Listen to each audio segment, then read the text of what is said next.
Chers auditeurs, vous êtes à l'écoute des messages de la bonne nouvelle de Jésus transmis à travers les prédications de l'Église adventiste du 7e jour, Église africaine francophone de Bruxelles.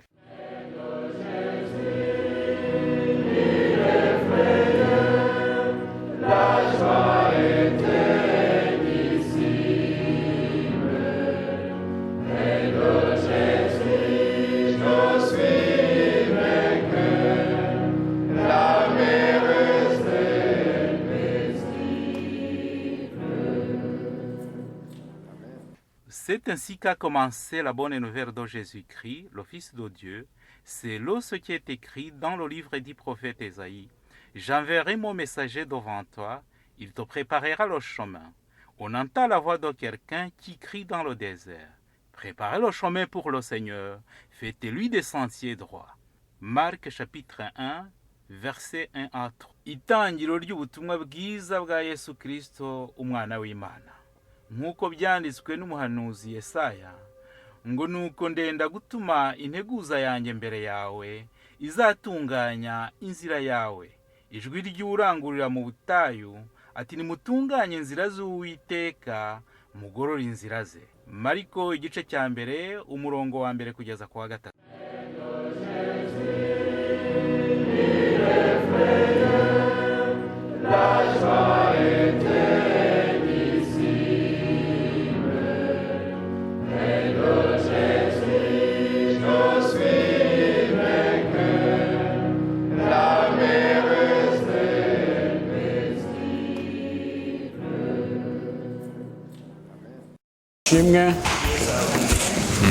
Que Dieu soit loué.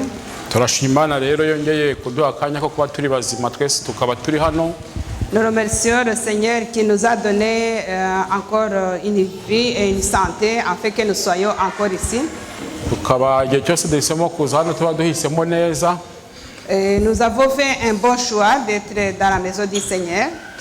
Kuko umunsi umwe mu nzu y'Imana uruta iminsi igihumbi he. Parce que un jour dans la maison du Seigneur plus grand que 1000 ailleurs.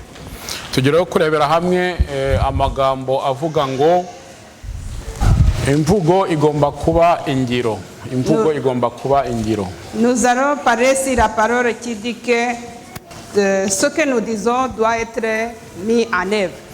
Ikibazo gihari dufite twe abakristo, iyo ugira ngo iri hame ry'uko ibintu amatorero avuga, iyo wayageramo ugasanga koko imvugo niyo ngiro, abantu ntabwo twabona aho tubakwiza. Le problème que nous avons dans nos églises, c'est que ce que nous disons, si nous remettons en action, nous aurons plus des adhérents dans nos églises.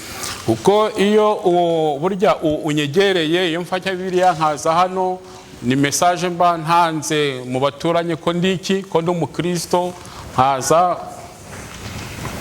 Quand nous prenons nos Bibles, que nous venons à l'église, nous donnons un exemple que nous allons quelque part. Et là où nous allons, c'est dans une église parce que nous avons un outil. Nkaza nkaba naririmba, nkaba nahagarara hano nkabwiriza. Et je viens à l'église et je me tiens debout, je chante et même je peux faire des prédications. Ariko iyo nyengereye ugasanga imvugo yanjye atari yo ngiro, unyiramo ikibazo. Siko bimeze? Mais ça cause un problème si ce que je dis ne correspond pas à ce que je fais. Tugomba rero kugira inyifato itavuguruza ubutumwa cyangwa ibyo twigisha cyangwa se ibyo turirimba cyangwa se ibyo dutanga mu message ko turibo. Tugomba kuba tufite impagarike itavuguruza ibyo ngibyo. Nous devons faire attention parce que si nous donnons un message, doivent correspondre aussi à notre façon de se comporter afin que ça soit un message très important à la personne qui le reçoit. Ikigisho cy'umunsi kiraba gishingiye muri Matayo 21. La leçon d'aujourd'hui sera dans Matthieu 21. Ku murongo wa 28 kugeza 32. Matthieu 21, verset 28 à 32. Nshobora kwasoma mu Kinyarwanda, mu Gifaransa mukaprojeta. Essayez de suivre les projections. Ceux qui ont des Bibles en français suivez bien les versets parce que pour gagner du temps, il va lire en Kinyarwanda. Matayo 21 umurongo 28 kugeza 32. Ariko ibi mubitekereza mute? Habayeho umuntu wari ufite abana babiri, asanga umukuru aramubwira ati, mwana wanjye genda uhingire uruzabibu rwanjye. Nawe aramusubiza ati, ndanze. Maze hanyuma arihana aragenda. Se asanga uwa kabiri amubwira atyo. Nawe aramusubiza ati, ndagiye data, ariko ntiyajyayo. Muri abo bombi ninde wakoze icyo se ashaka? Baramusubiza bati, ni uwa mbere. Uwa mbere nkuko mubibona yaravuze ati, ntago njyayo. Le premier fils ici, il a dit qu'il ne va pas y aller parce que son père envoyé dans son champ. Ariko biragara ku mutima nama we wamukubise akumva ko icyo avuze akwiriye gukora icyo se amusabye gukora. Mais après avoir dit qu'il ne va pas y aller, il a réfléchi, il a dit qu'il a trouvé que c'est essentiel de répondre à l'appel de son père et il est allé. Uwa kabiri nubwo yavuze ngo aragiye, mais le deuxième il a accepté, il a dit je vais y aller. Ariko ntago yagiyeyo. Mais il a menti puisqu'il n'est pas allé dans le champ comme son père le demandait. Aba bana babiri rero bashushanya abantu twebwe uburyo tugenda turamahara kubiri. Ces deux enfants représentent nous parce que nous avons souvent des oppositions. Mu byukuri bombi imvugo yabo nibyo bakoze birahabanye. Mais parce que ce qu'ils ont dit est différent de ce qu'ils ont fait. Ariko nubwo bombi ibyo bavuze nibyo bakoze bihabanye, harimo umwe byibuze twashima. Même si chacun a fait ce qui lui plaît, mais qui ne correspond pas à ce qu'il avait déjà dit, il y a un qu'on peut remercier. Uwavuze ngo ntari bugende ariko umutima nama we ukaza kumwemeza ko akwiriye kujyayo. Celui qui a dit non, et après avoir réfléchi, il a pensé que c'était bien d'y aller.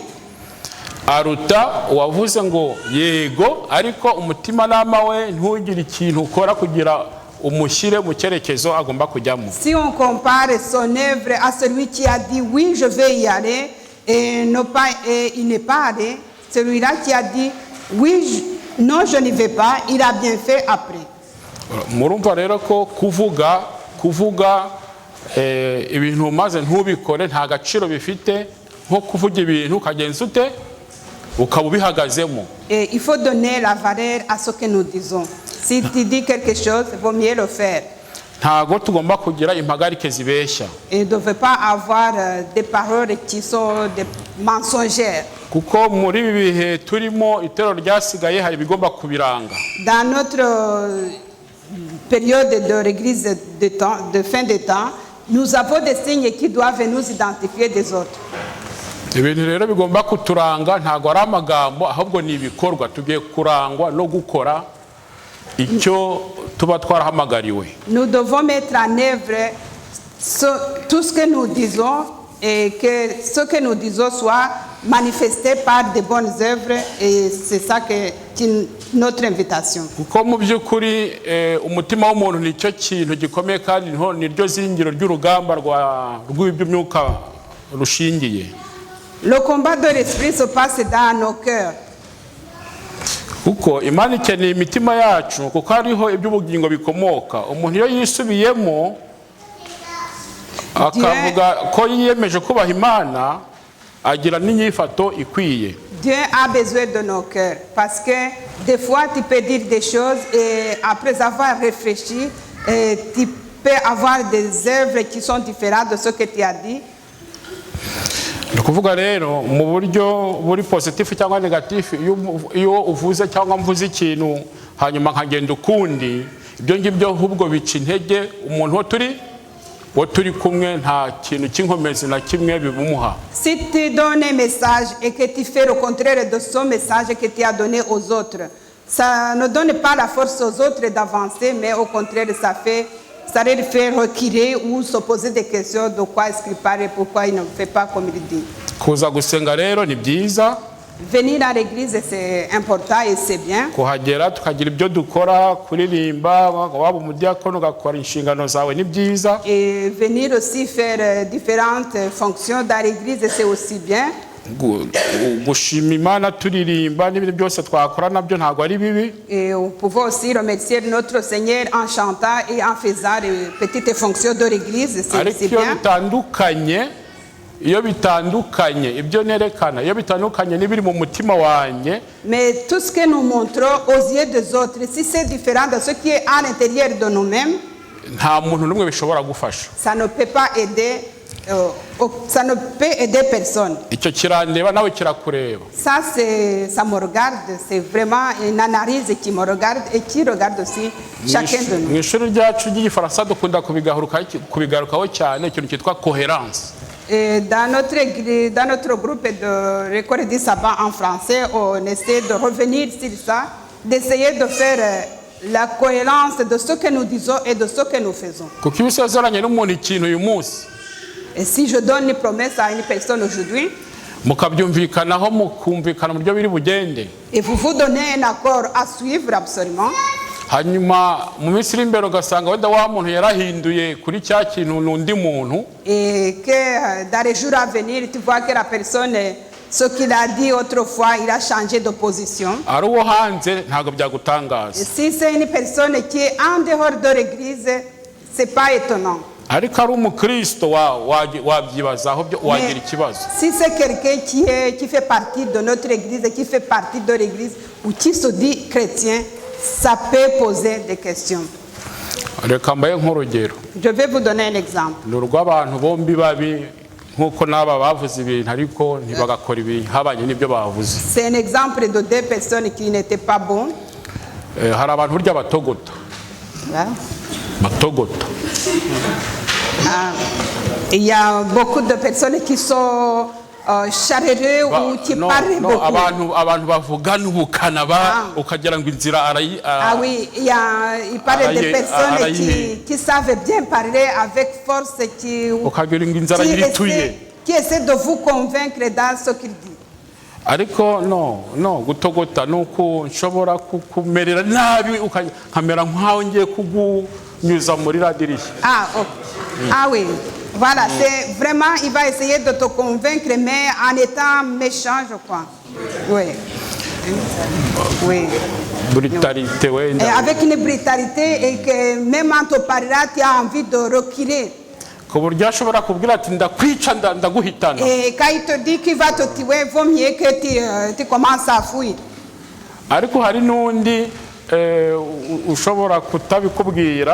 Et il y a une autre personne qui ne va même pas te le dire, mais qui va te dire quelque chose doucement, mais qui peut mettre en action cette brutalité.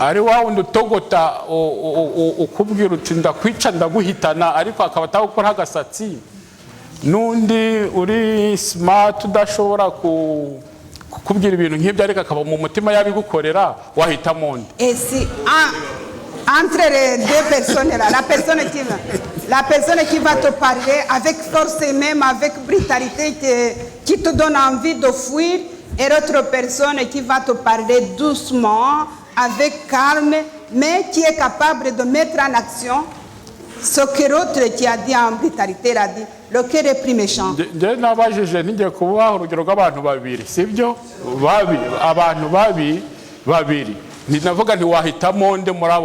Mais ces deux personnes sont tous méchants. Ils sont mauvais.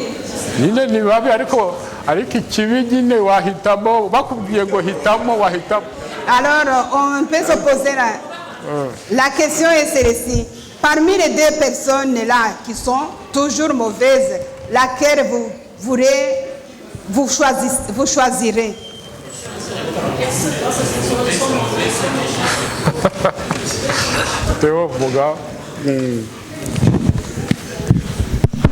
Je pense que la question qui a été évoquée, c'est le choix. Le choix, voilà. Oui. C'est le choix. Oui, il est vrai que l'autre est brutal et méchant.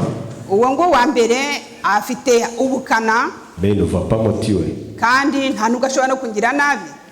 Mais même si il ne me tue pas physiquement, il m'a tué moralement. C'est pourquoi il est mauvais.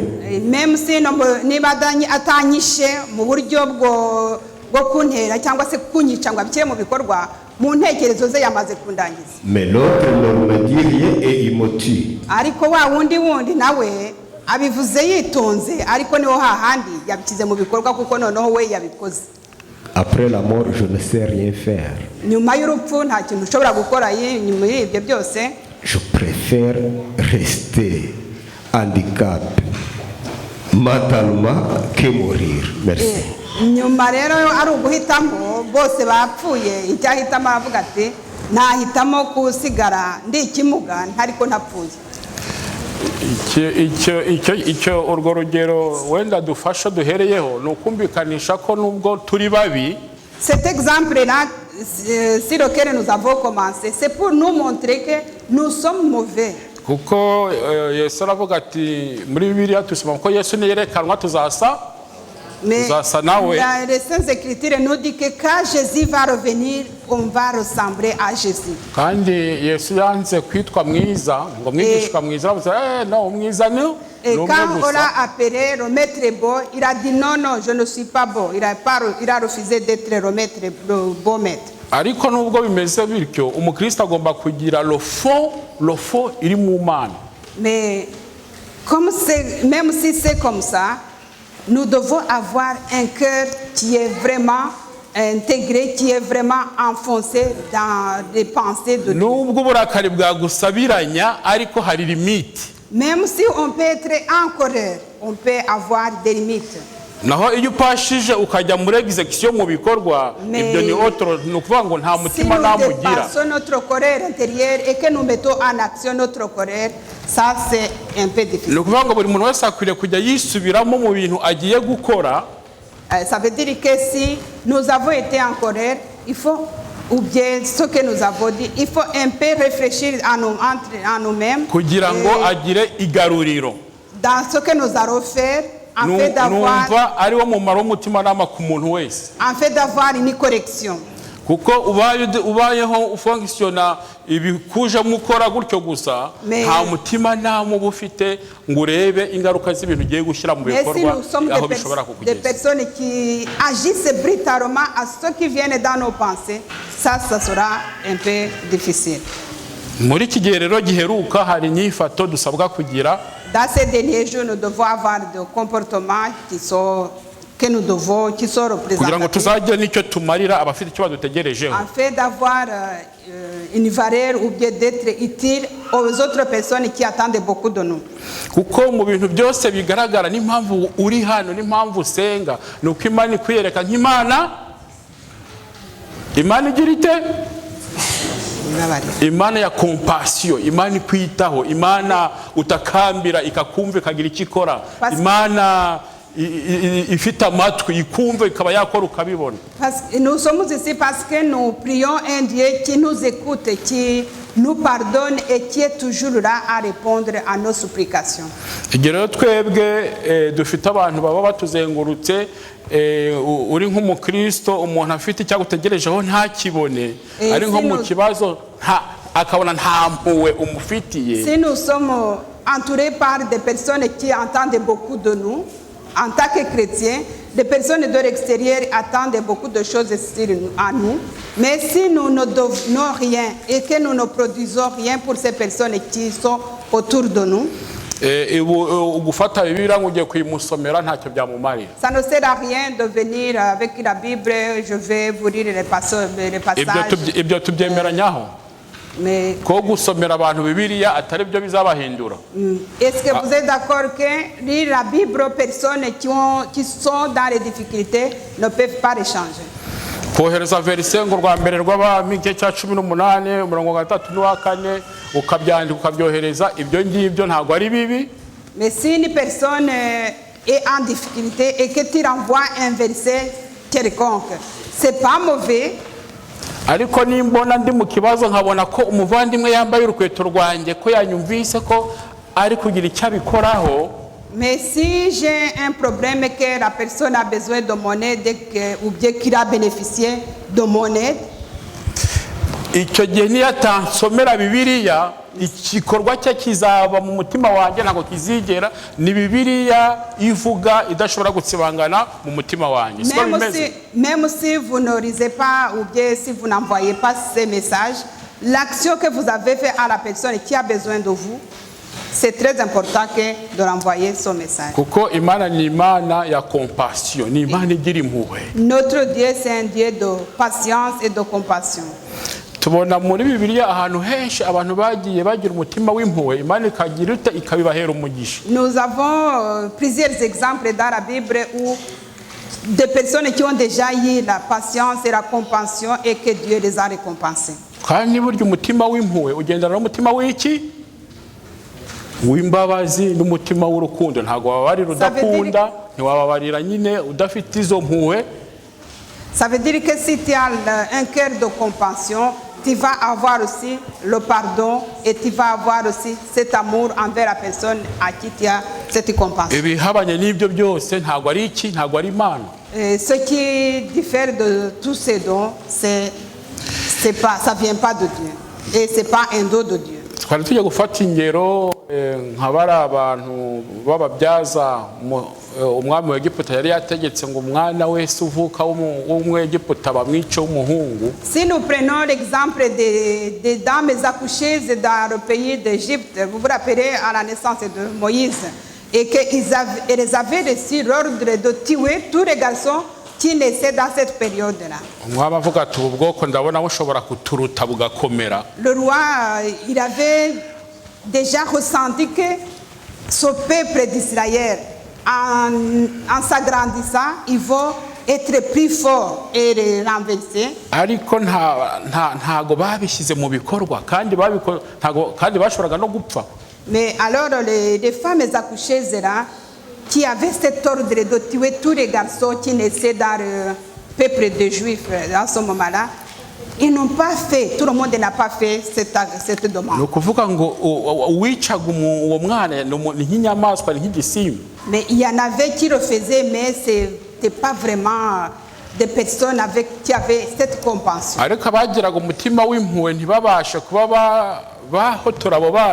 Mais il y avait des femmes sages qui ont eu vraiment cette pitié de ne pas tuer ces enfants et ils ont été récompensés. Et vous vous imaginez ce qui allait se passer si ces femmes accouchées là, si le roi allait apprendre qu'ils ne mettaient pas en action ce qu'il avait demandé. Ubukristo rero umuntu azakubonera muri iyo shusho uburyo umufitiye impuhwe, uburyo umufitiye imbabazi, uburyo ukishyira mu mwanya we. Mais nous en tant que chrétiens, les personnes qui nous entourent, nous devons être dans leur place, avoir cette compassion, avoir cette kuko twebwe akenshi ibyo dusabwa gukora n'igihe atari ibintu biba bigusaba gupfa. Et surtout d'être dans leur place. Surtout que ce qui nous est demandé, ça ne peut même pas nous amener jusqu'à la mort. Si on te demande de se donner à ses frères, ça ne va pas nous conduire jusqu'à la mort.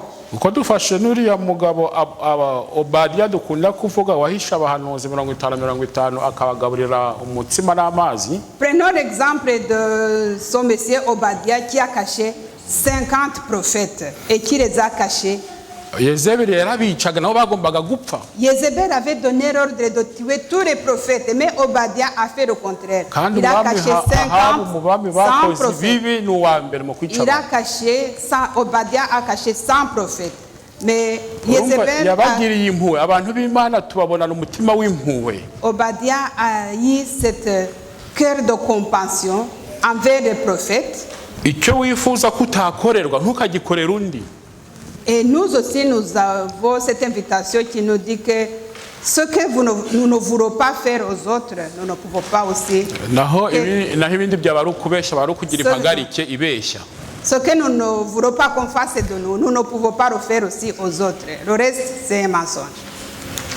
ingero twatanga nyinshi, ari n'uriya wakiriye abatasi nawe yabikoze au prix de sa vie. On peut dire beaucoup d'exemples. Vous vous rappelez de la dame de Rahab qui a caché les espions. Tugomba rero kugira imico y'Imana niyo burya impamvu dusenga, buri wese avuga Imana, umuntu wese akavuga Imana, nuko Imana uburyo yiyerekana ari Imana itwereka imico myiza, itwereka izo mpuhwe, ikatwereka izo mbabazi, ikatwereka uburyo twitayeho. Nous devons avoir le caractère de Dieu, parce que si nous sommes sûrs que Dieu s'occupe de nous, nous devons avoir ces caractères et les manifester envers les autres. Et c'est ça, ça va attirer les autres envers nous, non pas envers nous, mais envers Dieu. Umuntu wese niba ari nko mu itorero yarwara bakaba bamugezeho abafite umuryango. Si quelqu'un est malade, est membre de l'église et qu'il soit malade, que si nous rendons visite, ça montre bien qu'elle a une famille. Kandi ibyo ni inshingano ya buri wese, ntago ari ukumva ko umuntu yarwaye ngo hamagara umukuru w'itorero ngo kanaka yarwaye banza umugereho. C'est une obligation de chacun. Et on n'est pas obligé d'être malade. Quand on est malade, on ne passe pas par l'ancien pour dire que je suis malade. Mais chaque personne doit avoir cette obligation de connaître la personne qui est malade et de la rendre visite. Dufite rero Imana itwiyereka nk'Imana, nta nubwo wayita umubyeyi kuko umubyeyi n'abana hari igihe mushwana kakahava. Dieu se montre comme un Dieu qui est puissant. Il est différent d'un père parce que même si vous voyez la vie que nous menons, il y a même des conflits entre les pères. Nta n'ikintu kibi kibaho wakora ngo Imana ikujugunye, ugifite ntakivuge.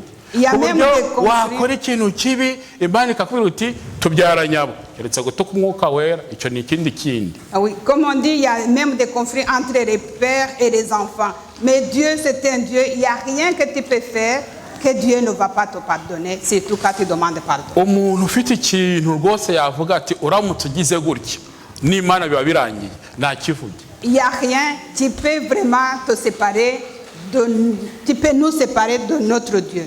Il n'y a rien, on ne peut rien trouver.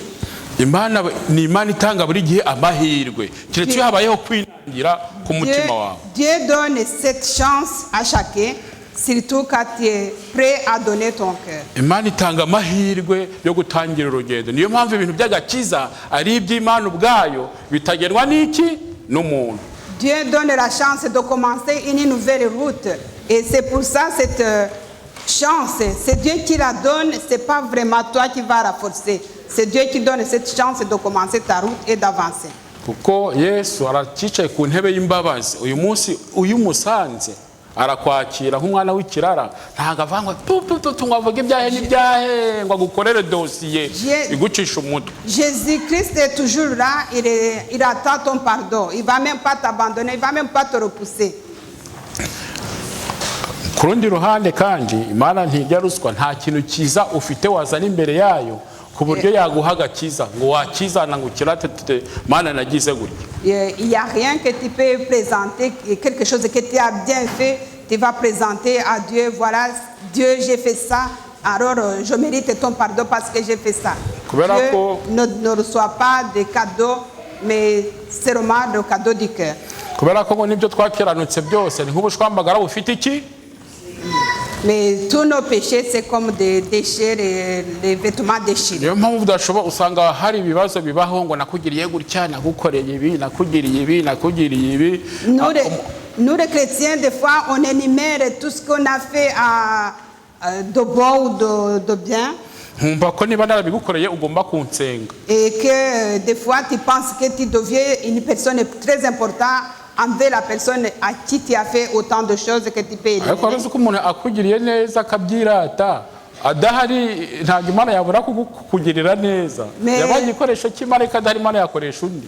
Mais ça veut dire que nous sommes les ouvriers de Dieu. Si je ne fais pas quelque chose qui est bien pour l'autre, l'autre aussi le fera. kandi bara Yesu yashyize iburyo bwe bigeze baramubaje ngo mbese ibyo bintu twabikoze ryari, twakwamitse ryari, twakugaburiye ryari, ntabwo ari imirimo batondagura biyemerana. Rappelez-vous alors du jugement dernier quand Jésus mettra certains à gauche et les autres à droite. Il y en a qui vont poser la question, quand est-ce que j'ai fait ça, quand est-ce que j'ai fait ça? Ce sont des choses qu'on ne peut pas énumérer, de bonnes choses ou de mauvaises choses que nous faisons, mais qui sont visibles et notées devant Dieu. Agakiza rero cyangwa ijuru biri mu maboko yanjye, biri no mu maboko yawe. C'est à nous de choisir, que nous choisissons le ciel ou bien que nous choisissons d'aller dans un monde qui n'est de ce monde, que nous méritons de ne pas aller au ciel. Dukwiriye rero kumvira ijwi ry'uvuga kugira ngo icyo aduhamagarira tube tukirimo, impagarike yanjye ibikirimo, ne guhagarara hano uzi ko ndi umugome wakugirira nabi udashobora no kunsanga. Ce qui nous est appelé, c'est d'avoir une bonne oreille, d'écouter la voix qui nous appelle et de penser que cette voix qui nous appelle, c'est la voix qui nous veut du bien. Ikindi kintu Imana iradusaba kubaho uyu munsi nk'ahari wo wanyuma w'ubuzima bwawe. Et Dieu nous demande de nous préparer parce que si essayez de comprendre que chaque jour nous devons être prêts à recevoir notre Dieu. Ça peut être le dernier jour aujourd'hui. Si tu n'as pas préparé ton cœur pour recevoir Dieu. Mais je peux faire quelque chose en cachette, mais je ne peux pas le faire en cachette envers Dieu. Ariko turasabwa twese kugendera imbere y'Imana, niba hari kitagenda wowe n'Imana yawe ukajya imbere yayo, kuko kwihana k'umuntu cyangwa kubabarirwa kwe bigengwa n'iki? Bigengwa n'Imana, ntabwo bigengwa n'umuntu. Ça veut dire que ce qui nous est demandé, c'est de revenir à Dieu et se repentir, parce que c'est pas Dieu qui va te forcer à te repentir, mais ça doit venir à l'intérieur de ton cœur. Ibintu rero bigomba kuranga iterero ryasigaye, bagomba kubaho uyu munsi nk'ari wo munsi wa nyuma. Nous qui sommes dans l'église de reste, nous devons vraiment nous préparer de façon que nous considérons cette minute, cette journée comme une dernière jour. Une dernière journée. Si Dieu vient dans la fin de cette journée, que nous soyons prêts à l'accueillir. Ibyo rero bizajya bidufasha buri wese kwisubiramo kugira ngo arebe uburyo agenda, niba bitavuguruza iki ishusho yerekana. Alors, on peut s'examiner entre nous, chacun pour soi, pour voir que sa façon de marcher et sa façon de vivre correspond à ce qu'il dit. Ikindi kintu nabonye mu byo dusabwa nyine guhagarara mu byo twakiriye no kubigenderamo, guhagarara mu byo twakiriye no kubigenderamo. Et comment est-ce que nous pouvons manifester notre croyance et de marcher dans cette croyance? Muri cyo cyigisho kiri mu kaga gaheruka baduha ikintu kijyanye no gukiranuka muri kimwe cya 10 n'amaturo. Et nous devons aussi penser à être d'être des bons gestionnaires de ce que nous avons reçu de Dieu pour en donner les offrandes et les dîmes.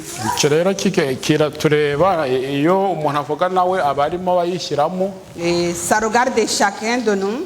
Kuko guteza umurimo w'Imana imbere bisaba no gukiranuka kuri icyo kintu. Et on peut pas faire avancer l'évangélisation ou la parole de Dieu sans qu'on touche dans ce que Dieu nous a donné pour faire avancer cette kuko muri Malaki 3:7 kugeza ku murongo wa 9 Imana itubwira ko dufitanye urubanza nayo kuri iyo ngingo. Dans Malaki chapitre 3 verset 7, ça dit que si nous donnons ces 10 000 offrandes, nous ne serons pas en jugement. Ntabwo aricyo turi kwiga, ariko nkanjye nabaye umubitsi nzi byari by'ibyo mvuga, no kuvuga ngo nimba kudatanga kimwe mu 10 ari icyaha nk'ikindi kandi c'est pas le sujet de la prédication d'aujourd'hui, mais comme il a été le trésorier de l'église, si vous ne donnez pas un dixième, dire le dîme, hari ibintu byinshi duhomba iyo tutabikoze. Nous perdons beaucoup de choses si nous ne donnons pas les offrandes et les dîmes. Kandi tuba turi ababeshyi. Et nous sommes des menteurs. Tuba turi ababeshyi kuko Imana iraduha twebwe tukagira gute? Parce que Dieu nous donne, mais Imana iraduha twebwe tukagira gute? Dieu nous donne, mais nous gardons ce qu'il nous a donné. Nous ne partageons pas. Ibintu rero bigenda nyine bitugonga ni byinshi byerekana ko mu by'ukuri icyo nawe uvuga kuri cyo witwara mu buryo bugenje gute bunyuranye nabyo. Cet exemple nous ramène dans le fait que si nous sommes des chrétiens, que nous sommes appelés à donner les offrandes et les dîmes et que nous ne les donnons pas, ce que nous enseignons et ce que nous vivons, c'est différent. Ibindi bintu nabonye bigomba kuduherekeza, bigomba kuranga umuntu w'umukristo muri iki gihe kugira ngo abe ari umukristo ugendera mu byo yemeye kugenderamo. S'il y a encore autre chose qui peut vraiment nous aider à marcher selon nos croyances. Nabonyemo ikintu kivuga ikintu cyo kugaruka ku ndyo twari dufite muri Edeni. Icyo ushobora kumva ntacyo kivuze. On peut penser que la tempérance c'est pas très important. Ça veut dire que nous devons réfléchir sur la nourriture qui a été donnée pour la première fois à Eden. Ariko nasomye amagambo avuga ngo abantu ngo bazakomeza kurya imihore y'inyama ngo bazagenda bakurwa buhoro buhoro mu bwoko bw'Imana. Mais selon ce qu'il a dit, il dit que c'est écrit que les personnes qui continuent à manger la viande seront petit à petit effacées dans le peuple de Dieu. Icyo nicyo ushobora kumva wenda ntacyo kivuze, ariko abantu bitegura kujya mu ijuru bagomba no kugira imirire y'ejo hazaza. Peut-être ça peut faire peur, mais ça veut dire que si nous nous préparons à aller au ciel, nous devons aussi apprendre à commencer à faire de la tempérance dans ce que nous mangeons, dans ce que nous vivons, pour que nos corps ne soient pas salis par la nourriture de ce monde. Mu ntwaro rero baduha zadufasha mu kugendera mu byo twiyemeje kugenderamo. Et nous avons des armes qui pourra nous aider à marcher selon nos croyances. Harimo intwaro yo kwiyiriza ubusa no gusenga. Il y a une arme très importante de prendre une journée de prière et de jeûne. Kuko ibyo ngibyo ngo bifasha abakristo cyane. Ça nous aide, nous les chrétiens. Kuko bidufasha kwisubiramo tukareba uko duhagaze. Ça nous aide aussi parce que quand tu es dans le jeûne et la prière, c'est une journée que tu te donnes pour t'analyser toi-même, analyser ce que tu fais, comment est-ce que tu avances, qu'est-ce qui te met en difficulté. Batugira inama ko kubatabishoboye atari ngombwa kutagira ikintu bafata, ko bashobora gufata n'ibintu utuntu wenda tworoheje bitari biryo nyabyo wenda utuntu tworoheje. C'est pas une obligation parce que il y a des personnes qui ne peuvent pas faire ces journées de jeûne et de prière, mais qui peuvent le faire en se privant de nourriture consistante. Ariko buri wese agomba kugira mu minsi afite iyo minsi mu buzima bwe yo kugira ngo abashe kwirosurusa. Mais c'est très important que chacun réfléchisse à avoir au moins dans sa vie quelques jours de jeûne et de prière. Ikindi baduha inama cyadufasha kuba abakristo authentique no kugira ibyiringiro mu Mana ikimana ivuze ukacyakira ukumva ko ari cyo kandi ukacyizera. Nous ne pouvons pas être des bons chrétiens authentiques si nous n'avons pas cette croyance en Dieu, que ce qu'il a dit, c'est vrai et que nous devons le mettre en pratique et que nous devons le croire, cette croyance. Akenshi turabikerensa nk'iyo dusomya ngo abarya imihore y'inyama bazagenda bakurwa buhoro buhoro mu bwoko bw'Imana, nk'icyo kintu ushobora kuyikerensa kuko wumva ntaho bihuriye na spiritualité. De temps en temps, on commence à réfléchir sur ce qui est écrit, comme le verset qu'il a dit concernant ceux qui mangent la viande. Ça met en question, les personnes vont penser, mais non, il n'y a pas ça, il n'y a pas ça. Mais il ne faut pas douter de ce qui est écrit dans la Sainte Écriture, parce que c'est l'inspiration de Dieu. Indi nama baduha rero yo kudufasha kugendera mu byo twakiriye no gusenga ku bagize umuryango, culte familiale. Une autre démarche que nous devons faire pour marcher dans notre croyance, c'est avoir un foyer chrétien de prière. uko mbona ijambo ry'Imana ritatubwira ikibazo ngo risigamo amasa riduha n'icyo buri wese ashobora gushyira mu buzima bwe cyamufasha gutunganya imigendekere ye. Quand nous écoutons la parole de Dieu, ça ne nous reste pas indifférent. Ça donne quelque chose à nous-mêmes pour savoir qu'est-ce qu'on peut faire, qu'est-ce qu'on peut améliorer dans nos vies, et surtout parce que c'est une écriture sainte, et nous devons croire à ça et essayer de faire un effort de trouver où est-ce qu'on peut aller et comment le faire. Indi nama Imana iduha yo kudufasha kugendera mu byo twamenye ni ukutifatanya n'abisi. Et il nous est demandé aussi de ne pas s'associer aux gens de ce monde. Kuko ngo imico mibi yonona ingeso nziza. Parce que, comme on dit, les mauvaises actions, ça peut abîmer des bonnes actions, comme on dit chez nous. Ntabwo ushobora kuba umukristo ugendera mu byo wakiriye igihe inshuti zawe ari inshuti zabi. C'est difficile de marcher dans ta croyance pendant que tu t'associes toujours avec les gens qui sont encore de ce monde. Ibintu by'Imana itubwira ni ibintu byo kwitondera. Ce que Dieu nous dit, c'est vraiment des choses auxquelles nous devons faire attention. Niba abisi bafite ibinezeza byabo bajyamo, Les gens de ce monde, ils ont leur source de joie. ari imiziki, bafite gahunda nyinshi cyane zinyuranye kandi ziba ku isabato. Ils ont différents programmes qu'ils font même le jour du sabbat depuis vendredi jusqu'au dimanche. Ko tutagomba kujya kwifatanya nabo muri ibyo binezeza. Et si nous commençons à nous associer dans leur source de joie, dans leur amusement, Kuko bigeraho bikaduhindura. nous risquons de tenter à aller petit à petit de leur côté Ugasanga abantu bataye identité. et nous perdons notre identité chrétienne. Niyo mpamvu tugera muri ibi bihugu ibitarabaga iwacu bigatangira ku. Et c'est pourquoi des fois quand nous arrivons dans ces pays où trouvons ce qui n'était pas chez nous, des choses dont nous n'avions pas habitué à faire, Ugasanga umwana niba ababyeyi barakubwiraga niyo ukubyara yaba ari umukecuru akagukubita urushyuka ukarumira kandi ukajya kuryama. si par exemple un enfant européenissait dans le pays, ça va, il acceptait la punition et il se calmait. Kandi ukabyakira kandi ubona wari umukecuru ari mukuru wowe uri umugabo akagukubita pe Il y avait ukabyakira cette ukajya kuryama. obéissance des parents. Ariko waha mwarwana inzugi zikameneka. Mais essayons alors de punir un enfant d'ici. Ça va être vraiment très fort. Il va Ibi rero riposter. ibyo Imana ibitubwira burya wabigereranya n'ibi bihugu turimo uburyo iyo tugezemo hano abantu bangirika ntago wabigereranya nuko tukiri wacu byari bimeze. Chaque pays a sa culture aussi.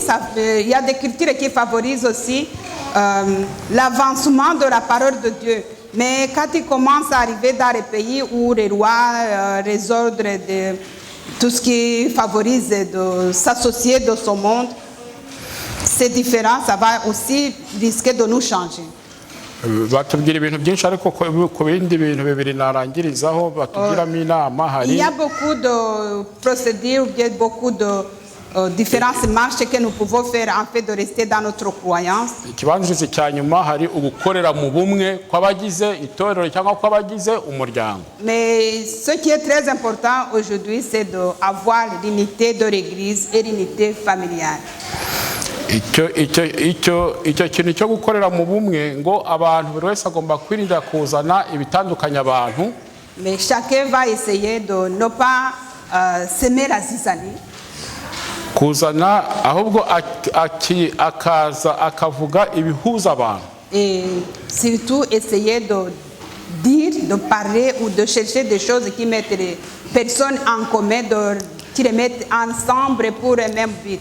Ngo niyo haba hari ikibazo, même s'il y a un problème, abantu bagomba gushyira hamwe ngo bakakiganiraho ari benshi. Mais si les personnes qui sont dans le même groupe, surtout les chrétiens qui sont dans une même église ou bien dans notre foyer, en se mettant ensemble et en parler,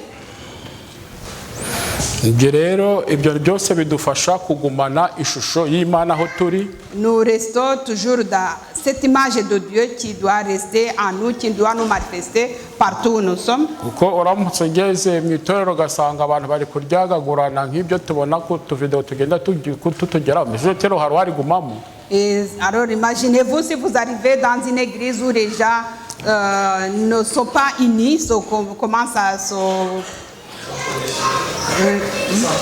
s'entre-déchirer.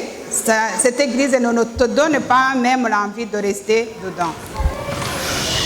Ikindi rero batubwira nsa nk'uwagikomojeho ni ukwirinda nyine kujya mu miziki y'isi, kujya mu tubyiniro, kujya mu masinema no kugira imyambarire itesha agaciro. Burya hari igihe wambara nabi ugira gute cyangwa aho umuntu yagusanga akakwibazaho. Mais alors en tant que chrétien, le plus important c'est de ne pas s'associer aux joies ou bien aux sources de joie déjà de son monde. Parce que c'est dans ce monde-là que tu vas être côtoyé, tu vas côtoyer les gens qui vont dans les dancing, qui vont dans les cinémas, qui vont... Même les vêtements que tu portes ne manifestent pas ta vie chrétienne. Imana rero dufasha kugira ngo buri wese yirinde uko agenda. Et que Dieu nous aide dans notre façon de marcher. Kugira ngo impagarike yawe umuntu nakwegera niba uri umunyakuri koko uko kuri kwawe kugaragare. Afin que nous manifestons notre vérité à travers la façon dont les gens nous voient. We kuvuga ngo uri umunyakuri nitugera mu kibazo hanyuma ukuri kwawe kumenekemo amazi. Mais ne dites pas que tu es une personne qui est bonne, qui est parfait, alors que quand vous arrivez dans des problèmes, ta vie parfaite, on ne la voit pas. Kuvuga ntago bigira umumaro nko kugira ute nko gukora. Parler, ça n'a pas d'importance, mais ce que nous faisons, nos œuvres, a une très grande importance à tout ce qui nous entoure.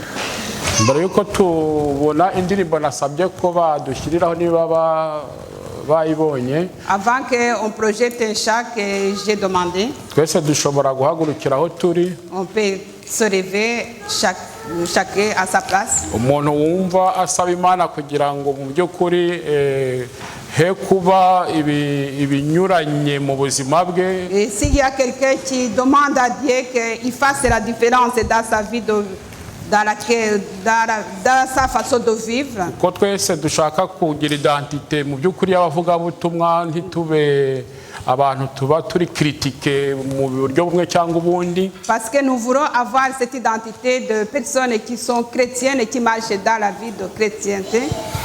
Buri wese afate iminota ibiri yo kugira icyumba cy'umutima we yereka Imana mu buryo yumva nawe bitagendaho Imana yakora kugira ngo. Que chacun prenne 2 minutes au moins qu'il analyse son cœur pour que Dieu voit bien ce qui ne fonctionne pas comme il faut dans son cœur. Kuko ariwe muganga mukuru kugira ngo igihe twaje ahari ajya tuvura twe kujya dusubira yuko twaje. Que Dieu qui regarde dans nos cœurs et qui guérit les cœurs et qui nous soigne, en fait que nous puissions sortir ici étant parfaitement guéris par lui. Hanyuma nyuma y'iyo minota ibiri ndasaba umudamu n'umugabo bayoboye umwuka wera ko badusengera. Après ces 2 minutes d'analyse personnelle, nous demanderons 2 personnes, un homme et une femme, de prier.